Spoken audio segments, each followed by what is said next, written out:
안녕하세요. 저는 결혼을 시댁살이로 시작한 여자입니다. 처음에 저는 남편과 무척이나 진한 사랑에 빠져서 생활도 여의치 않는데 급하게 결혼한 상황이었어요. 오빠, 우리 돈 없는데 잘할 수 있겠지? 조금 더 돈을 모으고 시작하고 싶지만, 나 오빠를 절대로 놓치고 싶지 않아. 오빠 같은 사람이 내 인생에 또 나타날 수 있을까? 이런 생각이 들면서 내내 불안하네. 당연하지, 옥순아. 오빠, 너랑 결혼할 거야. 불안해하지 마. 어차피 요즘 완벽하게 준비한 상태로 결혼하는 사람 없어. 오빠는 결혼이란 건 부족한 사람 둘이 만나서 행복하게 살아가는 게, 그게 바로 결혼이라고 생각해. 무슨 말인지 알겠지? 그렇게 오빠와 저는 둘이 합쳐 보증금 3천만 원짜리 집에 들어가게 되었습니다. 결혼식도 사실 거의 못했다고 해도 무방했어요. 둘이 돈이 없으니까 작은 성당에서 반지를 껴주며 하는 약속으로 식을 대신했거든요. 그럴 수밖에 없었던 이유가 사실 저희 엄마가 시골에서 일을 하시거든요. 원래는 오디를 따다가 오디즙을 만들고 복분자로 술을 만드시는 업을 하셨거든요. 제가 결혼하기 일주일 전에 갑자기 쓰러지셔서 혼수 상태가 되었는데 그런 와중에 제가 신난다고 하하호호 하면서 식장을 들어갈 수도 없는 노릇이었고 결혼식을 미루는 것은 더더욱 불가능했기에 그냥 약소하게 식을 올린 것에 만족을 하였습니다. 그런데 문제는 이제 3천만 원짜리 보증금으로 살고 있는 월세집에서 당장 나가야 하는 일이 생긴 거예요. 갑자기 남편이 교통사고를 당하면서 모든 저희의 계획은 틀어진 겁니다. 3천만 원에 저희 부부 합쳐서 4년 동안 일한 다음에 1억 만들어서 전세로 가려고 했거든요. 갑자기 걸려온 전화에서 지금 환자분이 다치셔서 응급실에 계시거든요. 최대한 빨리 오시길 바랍니다. 옥순 씨 맞으시죠? 네? 저희 남편이 다쳐서 지금 응급실에 있다고요? 그거 거짓말 아니죠? 아니, 어떻게 말도 안 돼. 오빠가요?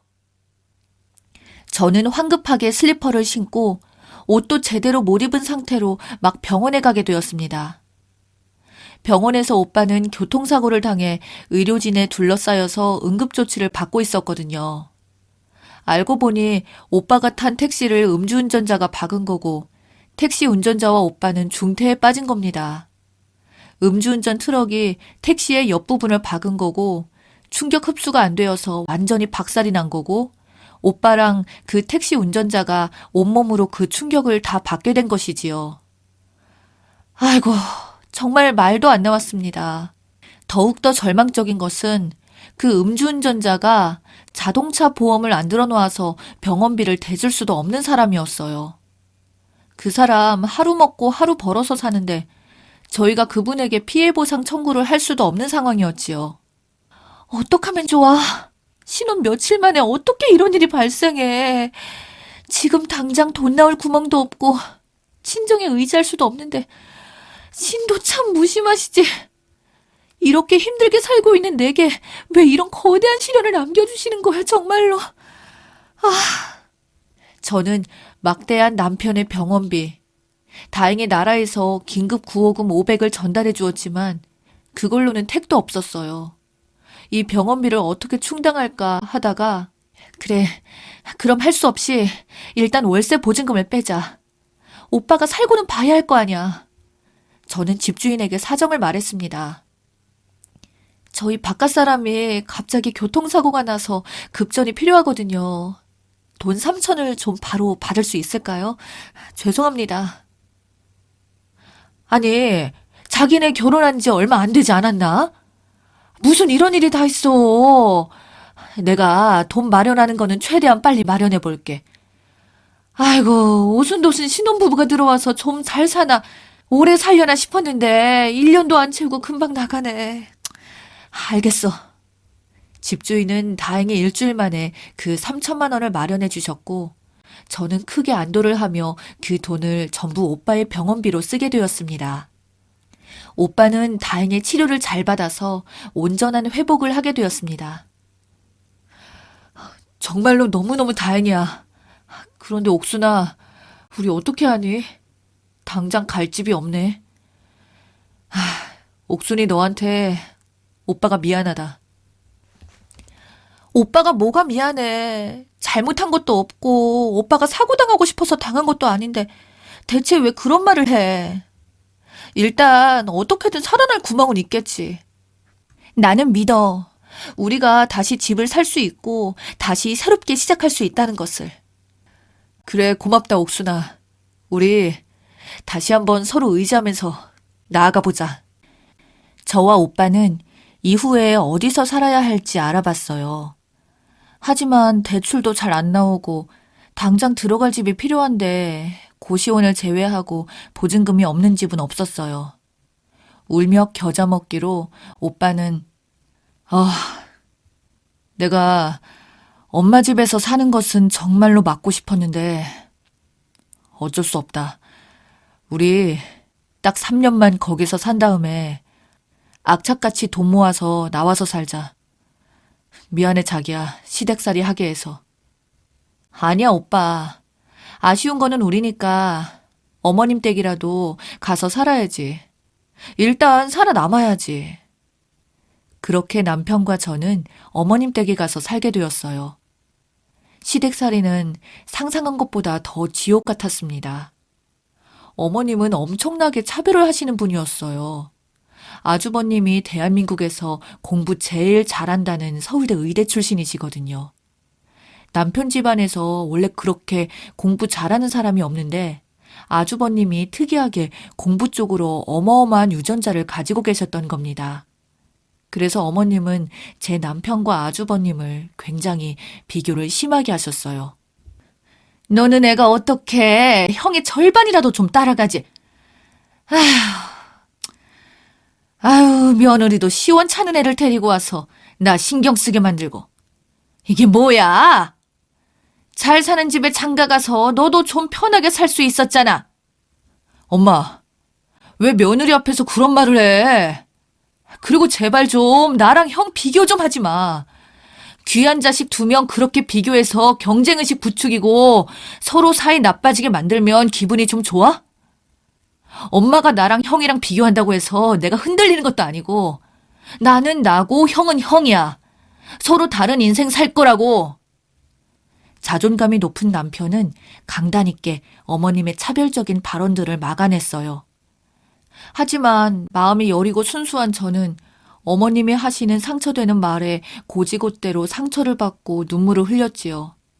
어머님은 저에게 너는 시골에서 자라서 그런가 입는 옷마다 촌티가 팍팍 나고 아휴 며느리라는 게 시모한테 자랑거리도 못 되고 숨겨야 하는 존재라는 게 내가 아주 한스럽다 한스러워. 어머님, 제가 시골에서 자란 것은 맞지만 촌티 나는 거랑은 크게 상관없어요. 너무 그렇게 뭐라고 하지 마세요. 저 상처받아요. 뭔 놈의 젊은 애들은 그렇게 마음에 상처가 잘 생긴다. 됐다 그래. 툭하면 상처받는다고 뭔 말을 하지 말라고 하고. 내가 아주 너네들 때문에 벙어리가 되겠어. 어머님은 늘 이런 식으로 적반하장으로 나왔습니다. 그럴 때마다 저는 매번 당황을 해서 진땀을 흘렸고요. 저는 남편에게 자기야, 나는 다른 거는 다 참을 수 있는데 진짜 어머님이 나한테 상처 주는 거 그것만은 못 참겠어. 그냥 어머님 앞에서 무슨 행동할 때마다 내가 욕먹을까 봐 무섭고 그래서 심장도 떨려. 심지어는 아침에 눈 뜨는 게 두렵다니까. 오늘은 또 아침밥을 가지고 뭐라고 잔소리를 하실까. 오늘은 나한테 청소 관련으로 어떤 욕을 하실까 하고 진짜 노이로제 걸릴 것 같아. 자기야 미안해. 나도 엄마 때문에 미치겠어. 우리 1년만 돈 모으고 바로 나가자. 그리고 나도 사실은 엄마가 너무 미워. 나 당신한테 말은 안 했는데 어릴 때부터 엄마 형은 사람 취급하고 나는 짐승 취급했거든. 여기 내 허벅지를 좀 봐봐. 남편은 갑자기 바지를 훅 내렸습니다. 남편의 왼쪽 엉덩이 및 허벅지에는 피부가 괴사해서 까맣게 된 흉터가 남아있었어요. 큰 충격을 받은 저는 당신 이거 설마 어머님이 이렇게 한 거야? 맞아. 내가 학창 시절부터 항상 엄마한테 혼나서 매를 맞아서 이렇게 흉해진 거야. 당신은 잘 모르겠지만 나는 당신이 생각한 것 그 이상으로 엄마가 무섭고 그래. 예전에는 이렇게 공감 능력 없고 자기만 생각할 줄 아는 엄마가 사이코라고 생각했을 정도였어. 형은 공부를 잘하고 나는 보통 정도 했으니까. 엄마한테 나는 짐승보다 못한 존재라서 밥을 아예 안 줄 때도 있었거든. 저는 남편이 어릴 때부터 어머님에게 잔소리 듣고 힘들어했다는 사실을 몰랐어요. 되게 충격이었어요. 남편이 엄청 힘들어하면서 살아왔구나. 우리 남편 정말 안쓰러웠겠다. 라는 생각이 절로 들 정도였습니다. 얼마나 많이 맞았으면 뒷허벅지에 그렇게 끔찍한 흉이 생겼겠어요. 남편은 자기야, 내가 당신에게 이렇게 나의 아픈 과거를 말해주는 것은 당신을 안심시키기 위한 거야. 나도 당신만큼 엄마 관련된 스트레스에 공감하고 누구보다 빨리 우리 집을 탈출하고 싶은 사람이니까. 어떻게든 내가 돈을 악착같이 모을 거니까 아무 고민하지 마. 대신 조금만 버텨줘. 내가 노력할게. 저는 알겠다고 했습니다. 하루하루 그렇게 버티듯이 살고 있는데 저희 엄마가 시골에서 아파하며 장기 입원을 한 엄마가 갑작스럽게 상태가 더 악화되었다는 소식이 들려왔습니다. 동생이 언니, 엄마가 폐 쪽에 문제가 생겨서 의료진이 최대한 친지들한테 연락해서 오늘 내일 할 수도 있다고 전화라고 했거든? 언니, 제발 바로 올 수 있으면 와. 엄마 지금 엄청 아파. 뭐라고? 엄마 잘 버티고 있었잖아. 어떡해. 알겠어. 연차 내고 바로 내려갈게. 저는 엄마의 심각해진 투병 소식을 듣고 바로 고향으로 내려갔어요.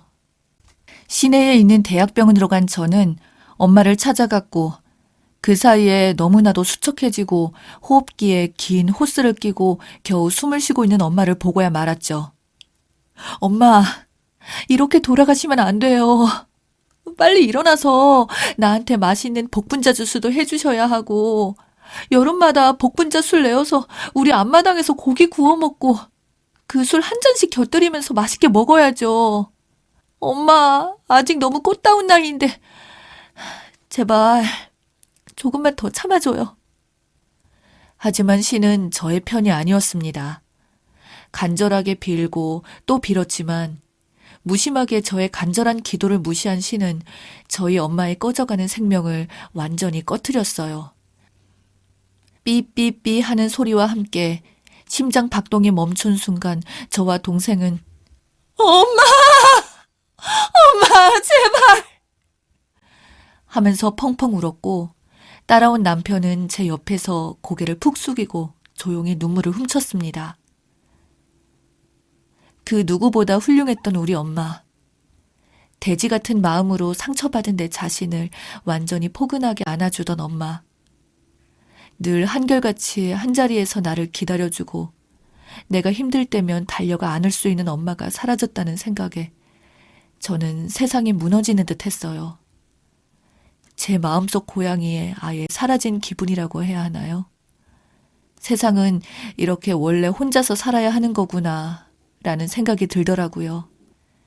너무나도 힘든 마음, 무너져가는 제 마음을 저는 겨우 다잡을 수 있었고 동생과 남편에게 의지하면서 엄마의 장례식을 마무리했습니다. 이제는 주인이 없어진 오디나무와 복분자 창고를 보니 더 마음이 쓸쓸하고 텅 비어버린 것 같더라고요. 냉장고에 남아있는 오미자와 복분자 액기스를 동생과 저와 둘이서 나누어서 집에 들고 왔어요. 그리고는 시댁의 냉장고에 차곡차곡 쌓아놨습니다. 어머님이 이게 뭐니? 받아온 거야? 아니요, 저희 엄마 냉장고에 있던 거 챙겨왔습니다.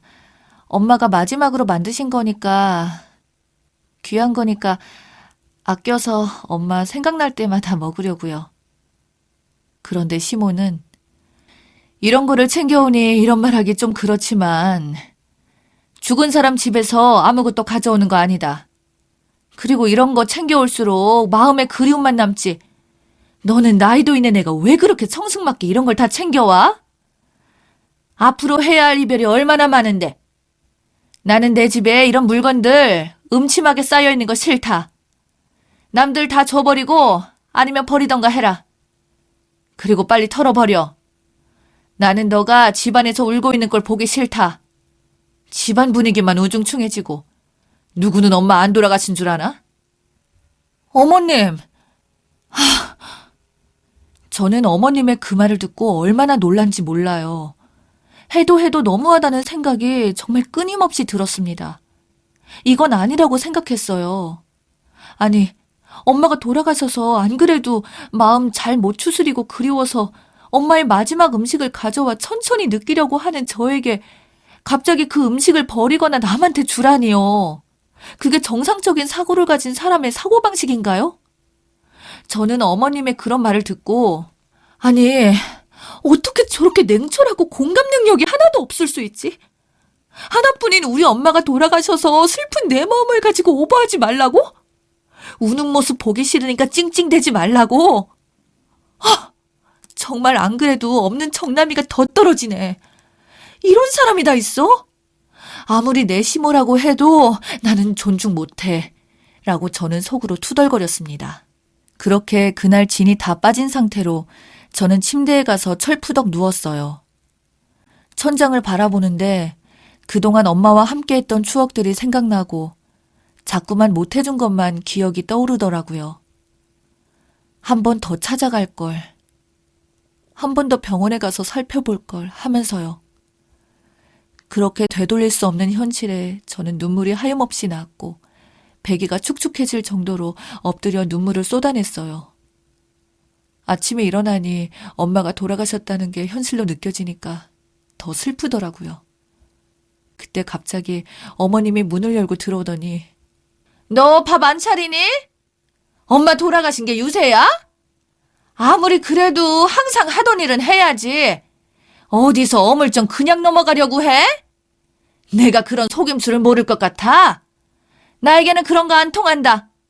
빨리 밥 차려라. 그만 슬퍼하고 사돈이 갑자기 죽은 것도 아니고 오랫동안 앓다가 죽었는데 뭐 그리 슬프다고. 적당히 해. 있는 복도 며느리 너 때문에 다 날아가겠어. 저는 어머님의 말을 듣고 이성을 잃었습니다. 아무리 어머님 공감 능력이 없으셔도 그렇지요. 이거는 좀 아니지 않나요? 저는 어머님이 도무지 이해가 안 되어요. 왜 그렇게 말씀하시는 건지 제 머리로는 이해가 안 됩니다. 그러니까 어머님, 저한테 말하실 때 한 번 더 생각하고 말하세요. 말 한마디로 청년빛을 갚을 수도 있고 질 수도 있는 거예요. 어디서 시모한테 바락바락 대들고 있어? 얘가 이제 엄마 없다고 꼭 티를 내네. 내 집에서 먹고 사는 주제에 감정 기분을 숨기고 이래야 하는 거 아니니? 어? 엄마 없어? 아, 엄마 없지? 그래. 이제야 이해가 되네. 어머님은 상상을 초월한 멘트로 저를 당황하게 만들고 기가 막히게 만들었어요.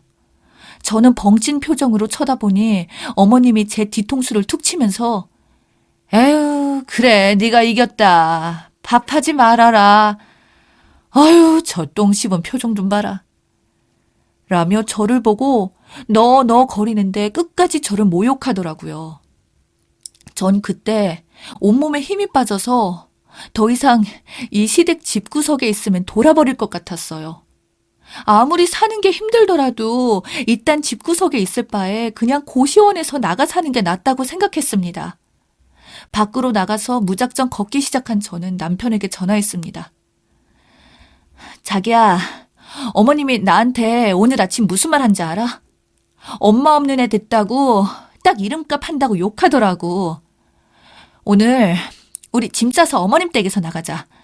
고시원을 가던가 하자고. 나 지금 부동산 가려고 하니까 당신 알고 있어.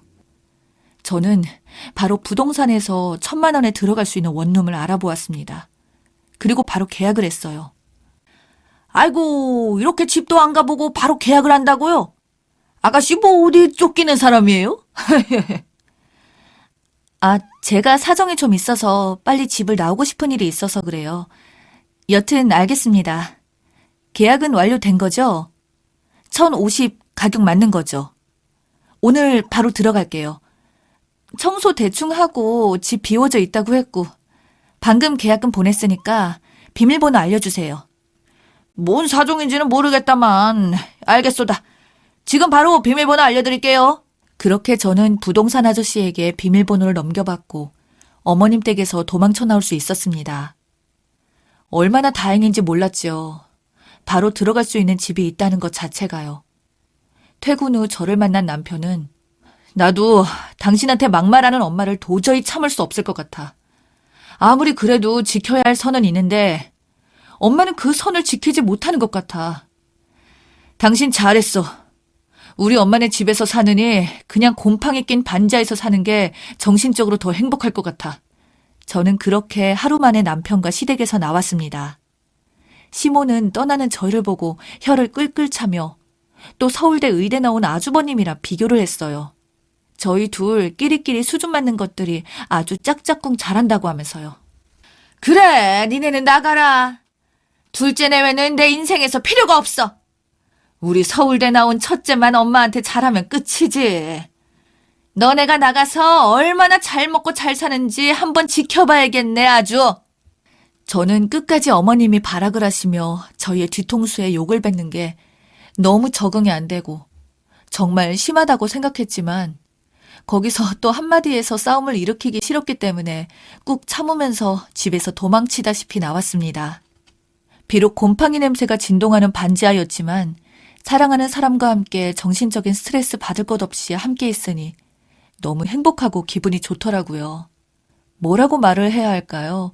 그냥 가슴이 후련해진 듯한 기분이 들었습니다. 그렇게 행복한 삶을 산 지 약 한 달 정도 되었을 때 다급하게 남편이 전화를 했어요. 자기야, 큰일 났어. 형이 죽었대. 형이 지금 영안실에 있대. 뭐? 그게 무슨 소리야? 말이 되는 소리를 해야지. 설마, 말도 안 돼. 아주버님이 왜? 일단 아산병원으로 당장 달려와. 와서 설명해 줄게. 저는 설마 사고가 난 건가 싶은 마음에 안절부절 못하며 바로 달려갔어요. 눈이 퉁퉁 부은 남편은 저에게 아주버님이 쓴 유서를 보여주었습니다. 유서 속에는 처지를 비관한 아주버님의 이야기가 가득 담겨 있었어요. 저는 서울대 의대 나와서 잘 먹고 잘 사는 줄 알았던 아주버님. 속내에 이런 이야기가 담겨 있다니. 열길 물속은 알아도 사람 속은 모르는 거라더니. 알고 보니 아주버님은 아주 어릴 때부터 어머님의 기대를 엄청 받고 살았나 봐요.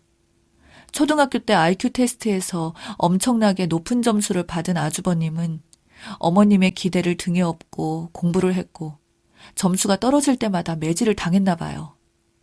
그래서 그때부터 아주버님은 남의 시선을 많이 의식하는 삶을 살게 된 것이지요. 서울대 의대에 들어가서도 점수 하나하나에 목숨을 걸고 박사과정까지 밟아서 의대 교수가 되려고 하는데 자대병원 학교 조교수, 정교수 임용에 탈락하면서 남몰래 우울증을 많이 앓았나 봅니다. 어머님한테 본인 마음을 털어놓으면 욕만 먹을 게 뻔하니 계속 마음고생을 심하게 하다가 결국 숨구멍을 찾지 못하고 마지막 선택을 하신 거였지요. 개원에 대한 압박도 있었고 공부하느라 장가도 못 갔는데 인생이 꼬여버려서 더 우울해지신 거였습니다. 마음 아팠어요. 남편은 형에게 이런 어둠이 있는지 몰랐어. 그래도 형은 엄마에게 이쁨 받아서 항상 행복할 줄 알았는데 형도 별다를 바가 없구나. 어떻게 우리 형 불쌍해서 형이 이렇게 힘들었던 것을 알았으면 내가 한 번 더 안아주고 한 번 더 사랑한다고 해줄걸.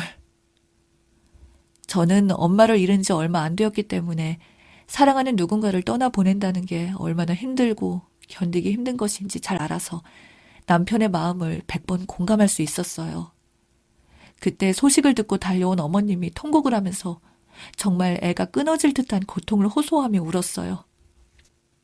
내 아들, 아유 우리 아들, 이렇게 아까운 우리 아들이 어찌 이렇게 황망하게 죽을 수 있어. 아유 이건 아니잖아. 우리 아들이 우리 아들이 어떻게 이렇게 죽냐고.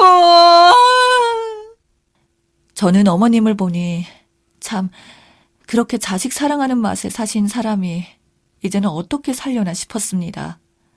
어머님이 가슴을 퍽퍽 치면서 자기 탓을 하는 모습을 보니 안쓰러우면서도 이제야 나의 마음을 어머님이 이해하실 수 있으려나 싶었어요. 어머님은 아주버님의 장례식이 끝날 때까지 울음을 멈출 수 없었어요. 계속해서 장례식장이 떠나가라 눈물을 흘리니 조문객이 내가 참 나이가 있어서 장례식을 많이 가봤지만 이렇게 슬픈 장례식은 또 처음 와보네. 이렇게 말할 정도로 슬픈 장례식이었습니다. 어머님은 처음으로 소중한 사람이 갑자기 죽은 것을 경험하게 되었고 그 이유 중 하나가 자신이라는 것에 너무나 큰 충격을 받은 상태였어요.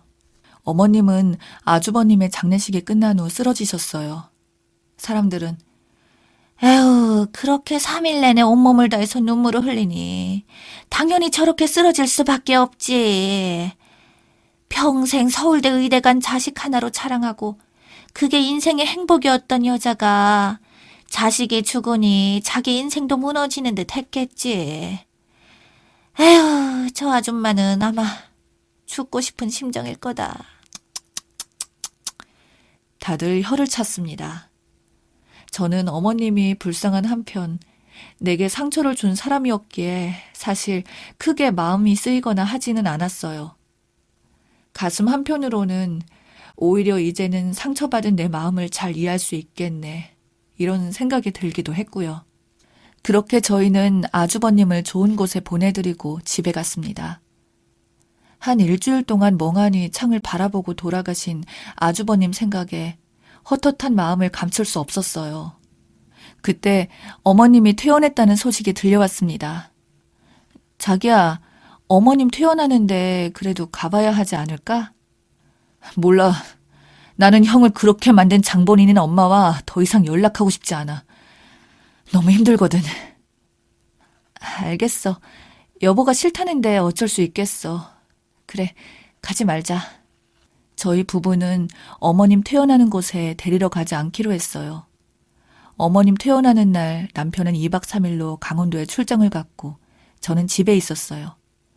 그런데 갑자기 띵동 초인종이 울리는 겁니다. 저는 뭐야 이 시간에? 우리 집 올 사람 없는데? 남편도 출장 가고. 저는 택배원인 줄 알고 택배 밖에 놔두고 가세요 라고 외쳤는데 갑자기 밖에서 어머님 목소리가 들리는 겁니다. 옥순아, 며느리야, 나다. 문 열어다오. 저는 어머님의 예상치 못한 목소리를 듣고 정말로 어마어마하게 깜짝 놀랐습니다. 기대도 하지 않았던 사람이 갑자기 집을 찾아오니 더 놀란 거죠. 아니, 어머님, 어쩐 일이세요? 갑자기 저희 집을 말도 없이 찾아오다니요. 아가야, 며느라가야, 정말 미안하다. 내가 사죄하고 싶어. 하면서 어머님이 갑자기 제 가슴 안에 얼굴을 파묻고 어린아이처럼 엉엉 울기 시작한 거였어요. 내가 내 아들을 죽였어. 내 욕심이 우리 아들을 망가뜨리게 한 거고 공감 능력이 없는 나는 그런 것도 모르고 내 성격이 아이들의 목을 천천히 조르는 것도 모르고 난 첫째가 죽음까지 생각할 정도로 속이 시커멓게 탄 줄은 몰랐다. 어머님 왜 그러세요? 갑자기 왜 그렇게 당신 탓을 하세요? 그러면 더 힘든 것은 어머님이세요. 내가 병원에 있으면서 며느리 너한테 너무 미안했어. 그냥 며느리 너한테 사과하고 싶어서 이렇게 찾아오게 되었다. 내가 사돈을 여의고 힘들어하는 너의 마음을 모르고 아침밥 차리라고 막말하고 너가 울 때 찬물 뿌리면서 일어나라고 밥이나 차리라고 욕했던 게 나를 지금 이렇게 힘들게 만든 것 같구나. 내가 지금 힘든 게 내가 행동을 똑바로 못해서 벌받는 거라는 생각이 든다. 정말로 진심으로 사죄하고 싶고 너에게 용서를 빌고 싶어서 이렇게 온 거야. 저는 무척이나 놀랐습니다. 어머님이 갑자기 무릎을 꿇고 두 손으로 저에게 용서를 빌었기 때문이에요. 어머님 성격이 원래 100% 본인이 잘못해도 절대로 사과 안 하고 뻔뻔하게 우기는 사람이었거든요. 그런데 무릎까지 꿇으니 저는 진짜 당황했어요. 여태까지 둘째랑 첫째랑 차별하면서 공부 잘한 애한테 관심만 준 것도 미안하고 우리 며느리 시골 출신이라고 무시한 것도 내가 다 잘못한 것 같다. 나도 시어머님한테 내가 좋은 집안이 아니라는 이유 하나만으로 엄청나게 구박을 많이 받았거든. 그래서 삶이 굉장히 힘들었어. 나는 안 그래야지 했는데 내가 닮고 싶지 않았던 모습을 너희에게 보여준 것 같다. 정말 미안해. 며느리 너가 이겼다. 내가 삶의 패배자가 된 것이야. 어머님의 갑작스러운 이런 말을 들으니 저는 어쩔 줄 몰랐고 무릎을 꿇은 어머님을 일으켜 세웠어요. 그리고는 솔직히 말하면 저요. 어머님 때문에 상처받아서 속상한 적 한두 번 아니었어요. 어떤 날에는 어머님이 한 말이 제 귓가에 맴맴 돌아서 저를 무척이나 속상하게 만들었고 잠에서도 나올 정도였어요. 죽어서도 어머님을 용서하지 못할 거라고 생각했고 항상 저는 어머님에게 복수해야지, 내가 당한 것을 똑같이 갚아야지 했거든요. 그런데 아주버님이 돌아가시고 난 후로 어머님이 정신을 잃을 정도로 힘들어하시고 거기에서 끝난 게 아니라 과거를 돌아보시고 반성하면서 저에게 사죄를 하는 모습을 보니 복수하고자 하는 마음은 없어졌어요. 용서는 최고의 복수라고 하잖아요. 저는 어머님을 용서했어요. 그래서 저는 복수한 거예요. 그러니까 더 이상 저한테 미안하다고 하면서 이렇게 비굴하게 있지 마세요. 대신 앞으로는 힘들어하는 사람들에게 막말하지 마세요. 가족을 잃은 분에게는 따뜻하게 품어주세요. 고맙다, 며느리야. 정말 고맙다. 내가 잘못했어. 나를 이해해줘서 정말 고마워. 용서해줘서 너무너무 고맙다. 어머님은 눈물을 하염없이 흘렸고 저는 그런 어머님의 눈물을 닦아주었습니다. 그리고 이틀 뒤 집에 오게 된 남편이 이 모든 것을 들었고 처음에는 사람 쉽게 변하지 않아. 나는 형을 죽이는데 한몫한 엄마를 다시 보고 싶지는 않아. 라고 했지만 어머님이 남편을 찾아와서 속마음을 털어놓은 이후로 상황은 달라졌어요. 아들아, 미안하다. 너에게 그렇게 상처 줄 마음은 없었는데 엄마가 내 마음속에 해결되지 않은 유년기 시절 상처가 자꾸 떠올라 그게 너희를 힘들게 한 것 같다. 엄마도 엄마의 엄마에게 괴롭힘을 당하면서 살았고 첫째 언니랑 비교당하고 시집가서는 시어머니가 신우랑 비교하고 그랬거든. 그래서 나는 비교당하는 삶이 일상이었고 그래서 너희들에게도 그렇게 모질게 굴었던 것 같구나. 너희들만큼은 밖에서 비교당하지 않는, 감히 비교도 할 수 없을 만큼 압도적으로 잘난 사람이 되길 바랬거든. 엄마를 이해하기 힘들겠지만 엄마를 용서해다오. 엄마, 왜 그렇게 저희의 마음을 늦게 알았어요? 저희를 조금이나마 이해하려고 하셨다면 형이 죽을 일은 없었을 텐데 저 사실은요, 엄마가 너무 미웠어요. 그래서 나는 엄마가 없이 혼자 자란 사람이라고 생각했어요. 그런데 지금 엄마의 말을 들으니까 엄마가 힘들었던 것도 이해가 되고 이제는 엄마를 용서하려고 해요. 라고 말하면서 이야기를 나누었어요. 어머님은 그동안 자신이 저지른 짓들을 참여한다면서 매일 아침 기도를 하고 봉사를 하는 삶을 사시게 되었어요. 그리고 어머님은 아주버님의 산소에 가서 미안하다,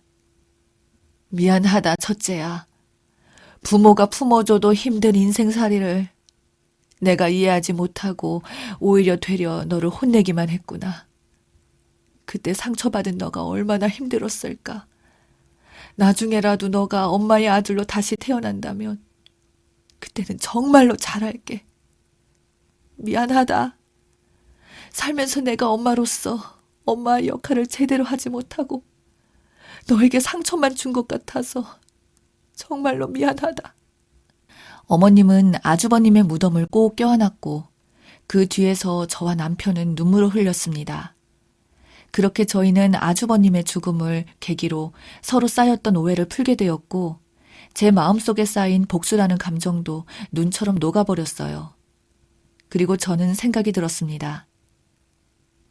정말로 막말을 하는 사람들은 오히려 본인 마음이 아파서 그렇게 남들에게 모질게 구는 거구나. 그런 사람들에게 뭐라고 할 게 아니라 딱하게 여겨야겠구나 라고요. 그리고 이번 사건을 겪으면서 저는 세상이 살기가 너무 힘든데 그런 세상에서 성공하는 것은 물질적인 성공, 명예로운 삶 이런 것도 충분히 성공이지만 분명한 것은 마음이 편하고 주변 사람들에게 따뜻하게 사랑을 나누어주고 받는 게 정말로 진정한 성공이라는 생각이 들어요. 아무리 남들이 다 가졌다고 해도 내 마음이 공허하고 힘들면 그게 대체 무슨 소용일까요? 아무 소용이 없는 것이지요. 그래서 저는 이번 사건 이후로 조금 더 힘들어하는 사람들에게 저의 온기를 나누어 주려고 하고 주변 이웃들을 잘 살피려고 노력하고 있습니다. 그렇게 해서 저희 아주버님 같은 안타까운 사건을 없게 만들고 싶어서요. 아직도 생각하면 마음이 아프지만 이미 아주버님의 죽음은 현실이고 이 사건을 통해서 교훈을 얻어 다신 이런 일이 벌어지지 않았으면 하는 마음에 글을 쓰게 되었습니다. 저의 이야기 끝까지 들어주셔서 감사해요. 그리고 지금 힘든 일을 겪고 계신 분이 있다면 꼭 주변에게 손을 내밀어 보세요. 생각보다 우리 주변에는 우리를 도와주려고 하는 사람들이 많다는 것을 기억해 줬으면 좋겠습니다. 모두 힘내자고요. 감사합니다.